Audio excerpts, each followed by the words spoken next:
Okay, so this was a very young couple. They were mid-30s, first child, very excited to have their first child, as everybody is. The mother had a completely normal pregnancy, was always in her regular prenatal care. She ended up going in at 40 weeks to the hospital gestation, and so completely full term, like the last that you can go. They go inside, they're in the hospital, things are completely uneventful and good, and they were that way during her prenatal care and course as well. They get to the hospital and they're all excited and they start the laboring process. And as all moms know, and probably dads, when you go into labor, they give a device and they put that on your abdomen so the baby can talk to the healthcare provider, which is called the fetal monitor strip. There's one strip that records the baby's heart rate and the other strip records the mom's contractions. So we're trying to see how the baby's heart rate is reacting to the mom's contractions or just in general in labor. The mom, again, totally healthy and young, comes in, normal prenatal, 40 weeks at 10:10 in the morning. She'd been there maybe 3 hours. She's hooked up to the fetal monitor. Everything looks fine. Around 10:10, you start noticing a pattern on the fetal monitor strips called prolonged decelerations. They were there maybe 20, 25 minutes. They went away. Not great that they're there, but at least they went away, and the baby was showing signs of health with accelerations, which are good, mean going up in relation to things. And the nurse, however, became concerned and called the obstetrician. The obstetrician she contacted was a first-year attending physician, which means it was her first year out of training, acting alone. Again, not in and of itself something that's bad, but certainly something that should raise eyebrows if someone is not responding appropriately to the strips and what is occurring. Over a 4.5-hour period from 10:10 until 3:30 p.m., the nurse is writing in her notes, contacted the physician, concerned about the strips, prolonged late decelerations, which she was absolutely correct, because if you look at the strips, it's showing that over a 4-hour period, that's a problem. Imagine being in a swimming pool and being dunked every 10 seconds and then coming up and try to breathe again and dunked. You might tolerate it for a bit, but tolerating that over 4 hours is a long time. And that's what it's like when this baby cord is being squeezed every 10 seconds and it's showing a worsening and worsening pattern of oxygenation and the baby being able to recover. And the way we know it's getting worse in recovery is when you first have that late deceleration, it might recover in 20 seconds. When you see a baby not recovering for 4 minutes, that's a problem. That means that the baby cannot compensate anymore and needs to come out of the environment that it's in. Why do we want this to happen? Because we want to avoid brain damage. Because like everything, oxygen is what supplies our brain and every other organ in the body. Just like an adult can't sustain prolonged oxygen deprivation, neither can a fetus. So she's calling the doctor. The doctor finally makes the decision 4.5 hours later to do an emergency C-section. The problem is she doesn't treat it like an emergency. They get in the operating room at 3:30 and the incision is not made till 3:58 p.m. This might not sound like a long time to most people. 28 minutes, they're in the operating room, they make a cut.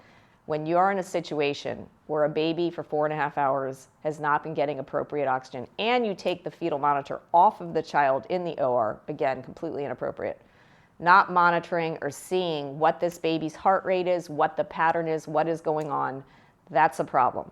There's something called emergencies. That's why they're emergency C-sections. And there's something called a crash and slash C-section, which is literally you get this baby out in like 2 minutes. Throw the betadine on, crash and slash, and get the baby out. I mean, the baby is the priority at this point in time. In the operating room, 3:30 to 3:58 p.m., the incision is made at 3:58. The baby is born at 4:02. The big issue is here in discovery, which we'll talk about what that process is. Everyone suddenly had amnesia as to what was going on for that 28 minutes in the room. Nurses are sitting there like, I don't remember what happened. I don't know why there was a huge delay. Everyone was asked in deposition and questioning under oath, what is going on? The OB ends up blaming the anesthesiologist, who was not even a defendant in the case, took his deposition, and he's like, never happened. I was never told this was an emergency. This is an OB's call. I don't read strips. I'm not the person on duty when this is going on. They told me to come in and give anesthesia, and I gave anesthesia, which is, again, something about the lawsuit or any lawsuit that we'll talk about. But the bottom line is nurses have amnesia because they don't want to go against the attendings. The attendings are going against each other.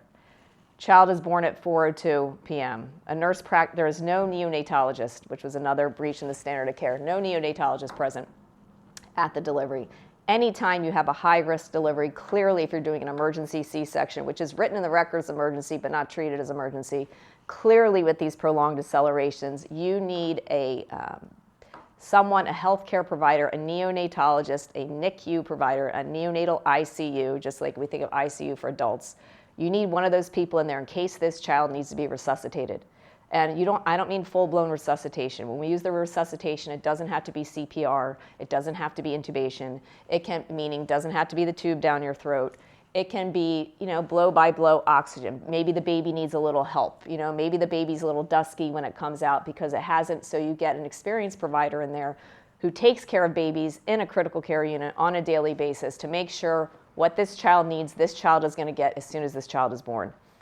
This obstetrician, who again was a year out, did not call for a neonatologist to be in the operating room when the child was born.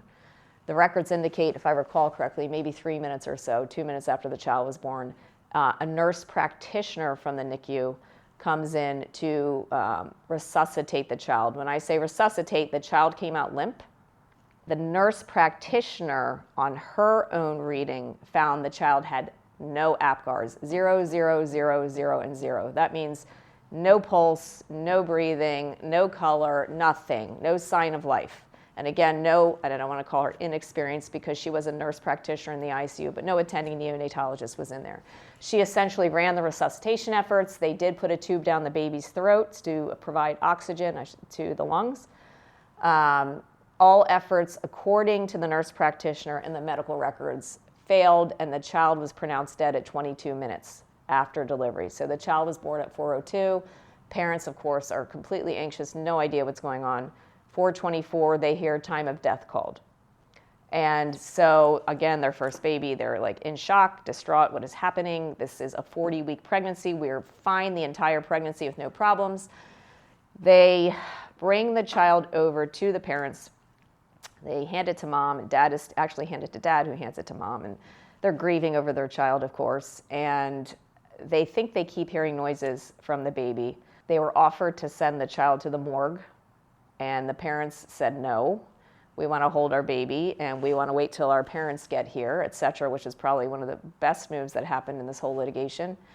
And an hour and 37 minutes later, after multiple complaints by the family, the parents, and the grandparents, which was denied in litigation, and I'll explain what happened. Multiple complaints, that same nurse practitioner comes in because they kept saying, I think the baby's alive. This is weird. She's making these noises. And the nurse practitioner kept saying, well, that's only resuscitative efforts coming out. We tried to put air into the baby's just making noise. And so comes back in and she's like, wow, the kid is alive. Rush the kid back to the NICU after an hour and 37 minutes of barely oxygen. Get the child back to the NICU where they, of course, intubate the child. The child is on a ventilator. They transfer her to another facility which has a capability of doing something we call head cooling, which generally has to be done within 6 hours of an oxygen injury, which is exactly what it sounds like, to cool the brain and cool the head to reduce the metabolic activity in the brain, to stop the inflammation in the brain, to hopefully reverse damage that has been caused from oxygen deprivation. The child remained there for about 10 days, multiple brain imaging showing devastating damage to the brain from oxygen deprivation, and eventually the child was transferred home. When they bring the child home, they are told that don't feed the child because the child is not going to have any quality of life. And if she, seems like she needs to go, just let her go. And the parents are like, this just doesn't sound right to me. So the father, he's thinking, and they're on pins and needles. They think their child's going to die any hour, any day, any whatever. So they're just taking every second with the child that they can because they had been told that the brain imaging was probably the worst that they have seen with respect to brain damage and oxygen deprivation to a child. So as you know, the brain controls everything, right? And if that's not working properly, your whole body is going to have problems. So they're thinking their child is going to die. And the father's like, I don't think so. This baby wants to suck, keeps wanting to suck. So he kept feeding the child. They kept feeding the child. That baby is alive today. That baby is not a baby anymore. She's about 3.5 years old. She is doing incredibly well. She does need a walker, but no wheelchair. She understands. She clearly has some cognitive issues, but super smiley, understands, very interactive. The whole process of litigation is important because many of these things this family never would have known. You know, they clearly were confused. How is it my child was declared dead, and then an hour 37 minutes later, my child is alive? Obviously, that makes no sense, of course. And one of the most basic, I remember when I heard this story, when it came to me, I kept thinking, they got to be wrong. This makes no sense. So in this case, I took the depositions of course, the obstetrician, the anesthesiologist in the operating room, the nurse that was involved the entire time from 10:10 to 3:30 in the morning, as well as after the fact, the nurse practitioner, of course, who apparently thought this child was dead, declared the child dead, was responding to complaints and telling the parents they're wrong, and a surprise witness, which I had to dig and find, which was the chaplain of the hospital in this matter, who was an employee of the hospital at the time, was an employee of the hospital at the time I took her deposition. When I had she was present immediately after the child was born, all the way until the child was declared alive again. And of course, when you take depositions, you ask the hospital for the depositions of their employees. I'm not allowed to go talk to employees when they're represented by the hospital. But when I ask the hospital for their deposition, I'm expecting to get it. And so I'd asked about 4 times over on a month and a half period because, we're getting you dates, and then nothing would come up. Follow up, can I please have a date for the deposition of the chaplain? And it would be scheduled, canceled last second. Chaplain has responsibility, she can't make it. So obviously they did not want me to take the deposition of this chaplain, which we ultimately did. I found where she was and I subpoenaed her for deposition, and she showed up. So what had occurred in this deposition process, the nurse, which is very crucial with respect to plaintiff litigation or litigation and discovering the truth, when you see healthcare providers start deflecting responsibility, semi-turning on each other, by that I mean either overtly or subliminally, obviously there's a problem. No one wants to turn on someone else in a deposition, right? And sometimes these people are represented by different lawyers. The hospital had the nurse, they were responsible for the nurse. The hospital did not have the obstetrician. The obstetrician had separate insurance and a separate lawyer. So the hospital had the chaplain and the nurses and the nurse practitioner who declared the child dead. The obstetrician was a totally different lawyer.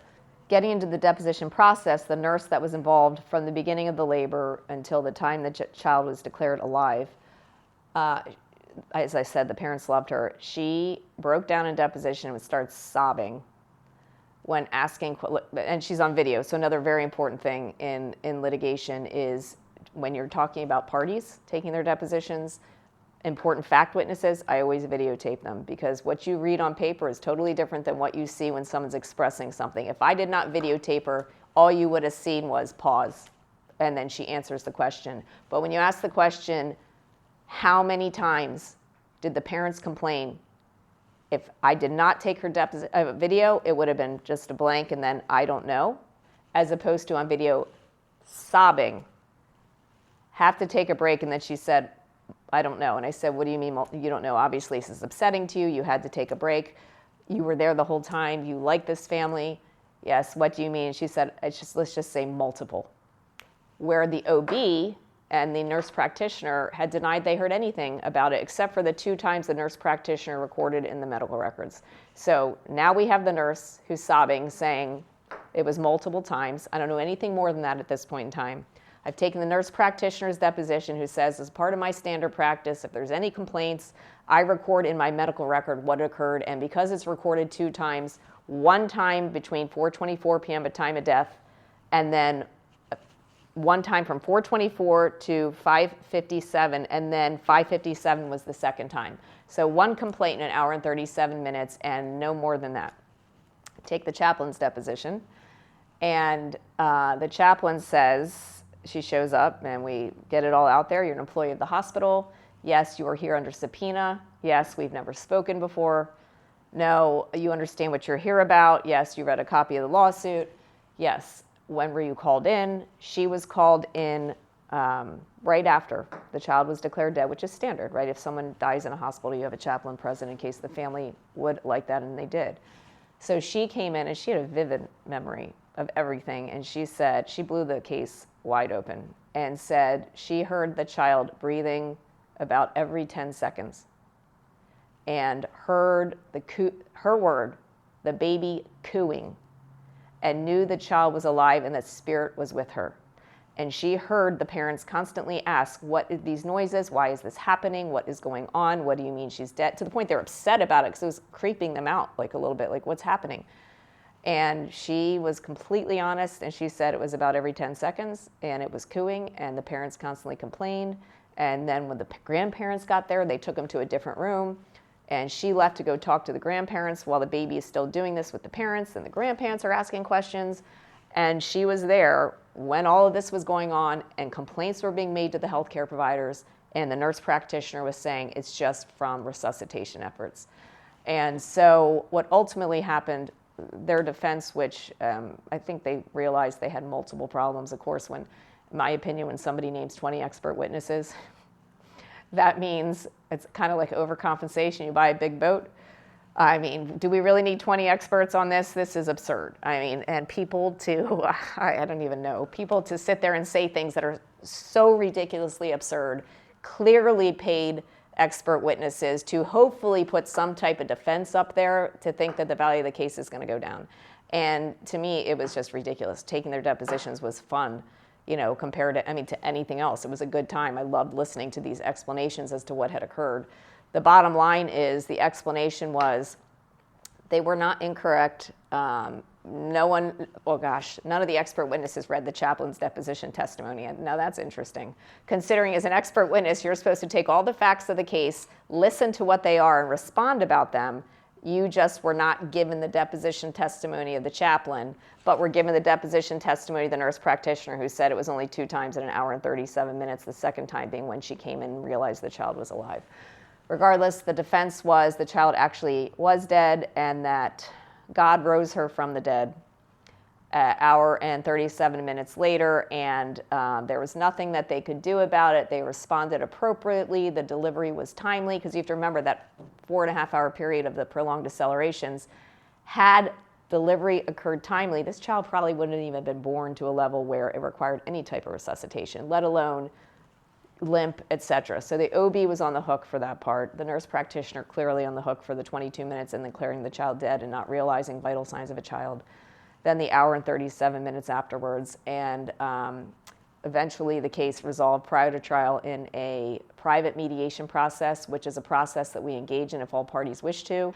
But it did resolve for a substantial amount of money before trial. So the family, was very happy. They got to get a new home, which was great, because we got to put their house was very small and clearly was not going to be able to accommodate their baby's needs as the child grew, because they had one very small first floor and with steps up 3 things. And this baby obviously likely was not going to be able to grow into an adult who could walk on their own or walk without assistance, and the child was going to get bigger. So we put together something called a special needs trust, which protected the family from any other types of benefits that the child could receive.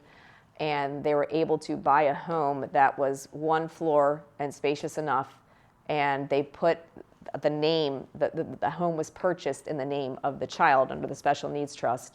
So the trust owned that, and then they're able to draw from that trust and get whatever needs that they have for their child. So ultimately, it was a very successful outcome, and they're a wonderful family.